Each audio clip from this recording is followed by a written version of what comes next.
Good day, students. So, today we'll be talking about the last section in Unit 3, which talks about priority sector lending. So, we'll talk about priority sector lending, and again, I'm giving a word file for this, which has two question answers related to this. Of course, I haven't seen any major question being asked on this topic in earlier papers. However, at least go through what I've given. Okay, and towards the end of this chapter, I mean, after covering these two questions, I have given the major short notes that can be asked for the initial 2 mark questions as far as this chapter is concerned. So, kindly go through that. So, we'll get started. So, what is priority sector lending and what are the categories of priority sector lending? So, priority sector lending means those sectors which the government of India and Reserve Bank they feel they are important for development of basic needs of the country and they are given priority over other sectors. So these are some sectors which are probably um, not doing so well, but they are required to be developed for the country to progress. So what they do is the banks are mandated to encourage the growth of these sectors with adequate and timely credit. Many of these sectors are in the rural areas. So the RBI through the RRBs and NABARD, all of them, they put their energy and effort to develop these sectors. Okay.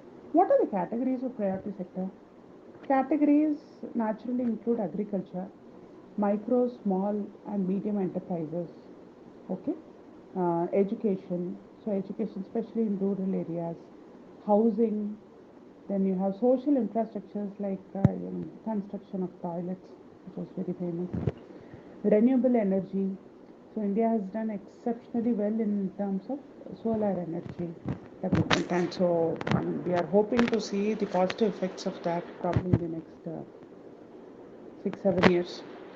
Then helping artisans, self-help groups, persons with disabilities, women group, and so on. So these are some areas of priority sector. The other question which is there in this chapter is to define the common guidelines for priority sector lending. So the common guidelines for priority sector lending, I have taken this from one of your textbooks. So the common guidelines also talk about the procedure. So this is basically the procedure. So it has various steps. The first one is completion of application form.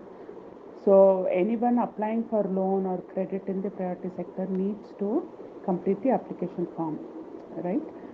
So the concerned project authorities like the district industry centers, so which are covered under various schemes of government should make arrangements to complete application forms received from borrowers.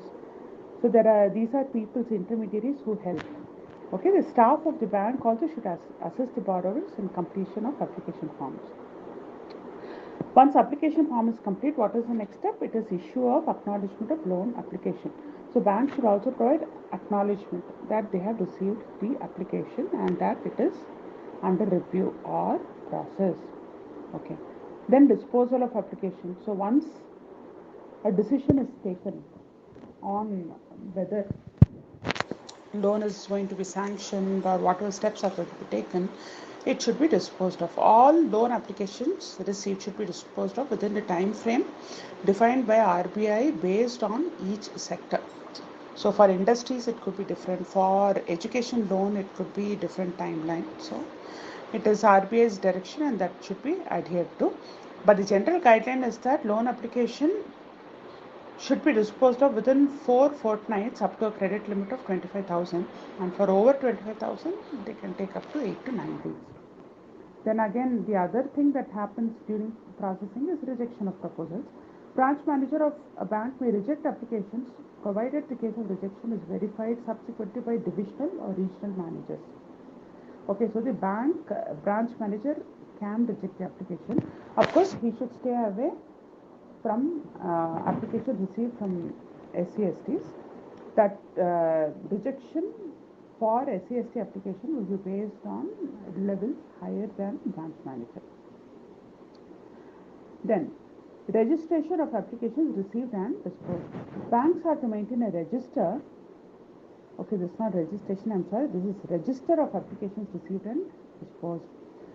So, banks are to maintain a register at the branch to record the date of receipt, sanction, or rejection with reasons of applications received. The register should be made available to all inspecting agencies. Then, mode of disbursement of loan. Bank should disperse the sanctioned amount directly to suppliers, especially for farm loans and all. They say it should be directly whatever loan amount has to be given. Don't give it in the hands of people in the form of cash. Wherever they need funding, so directly to the suppliers, such as seeds, fertilizers, raw materials, trucks, etc. Give it to them directly as far as possible. And of course, if it is very specific to agricultural purpose on the farm, then it is directly to the farmer. Then few other guidelines are rate of interest. Banks are supposed to charge rate of interest which is much less than the market rate, especially for priority sector, and this is as per guidelines by RBI. Then service charges, inspection charges. So before giving loan, whatever inspection work has to be carried out, for all that there is no service charge levied, especially for lending up to 25,000 in priority sector. Then photograph of borrowers.